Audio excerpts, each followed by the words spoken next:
আমরা প্রগতিশীল প্রার্থীদের তরফ থেকে বামপন্থী সমর্থনে এখানে বুথ করে সকাল থেকে বসছিলাম। আমাদের বুথে মানুষজনের আনাগোনা সকাল থেকেই ভালোভাবে চলছিল। তারপরে হঠাৎ তৃণমূলের কিছু বাহিনী এসে তারা কেন এখানে আমরা বুথ করে বসছি, বুথ রাখা যাবে না, টেবিল ভেঙে আমাদের যে ভোটার লিস্টটি ছড়িয়ে দিয়ে বললো যেখানে যেখানে বুথ হয়েছে সব বুথ আমরা ভাঙবো। কারা ছিল তারা? বুথ গুটিয়ে দিব। চেনা গেছে? এখন নাম তাদের জানি না। ওইখানে মানে তৃণমূলেরই ক্যাম্পের লোকজন, কিছু কম বয়সী 25-30 বছরের ছেলেদের একটা ব্যাচ, তারা এসে এইভাবে ভাঙচুর করে ছড়িয়ে দিয়ে গেছে। আর টেবিলের পাটা সেখানে পড়েছে ভাঙা। আপনারা পুলিশকে জানাননি? আমরা এখনও জানাইনি, জানানোর জন্য লেখালেখি হচ্ছে। এই হচ্ছে ব্যাপার। অভিযোগ করবেন? হ্যাঁ, অবশ্যই অভিযোগ তো করবো। শুধু কোনো মারধরের কোনো অভিযোগ উঠেছে? না, মারধর হয়নি, মোবাইল ছাড়িয়ে নিয়েছিল, তারপরে আবার মোবাইলটা ফেরত দিয়ে গেছে। মোবাইলের আর এইগুলো এরকম ছড়িয়ে দিয়ে গেছে। আমরা তাই আছি দাঁড়িয়ে, আমরা ভোট শেষ পর্যন্তই এখানে থেকে ভোট শেষ করে যাব।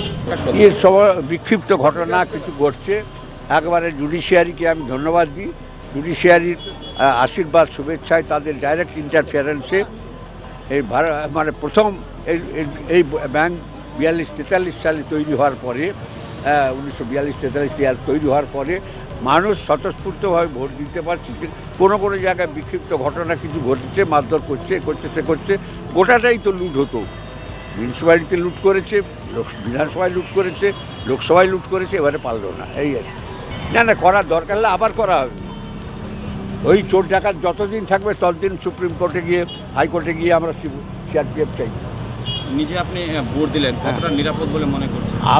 আমার ধারে কাছে কী আসবে, আমার তো কিছু দরকার হয় না। আমি তো 1 নম্বর ভোটার এই কেন্দ্রে। আমি জানি হোয়াট ইজ হোয়াট।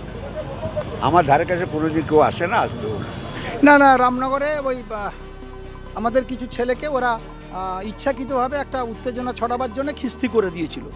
তার জন্যে আমাদের লোকেরা তাকে প্রতিবাদ করতে ওরা একটা লালু পুলের কাছে পথ অবরোধ করেছিল 4-5 মিনিট।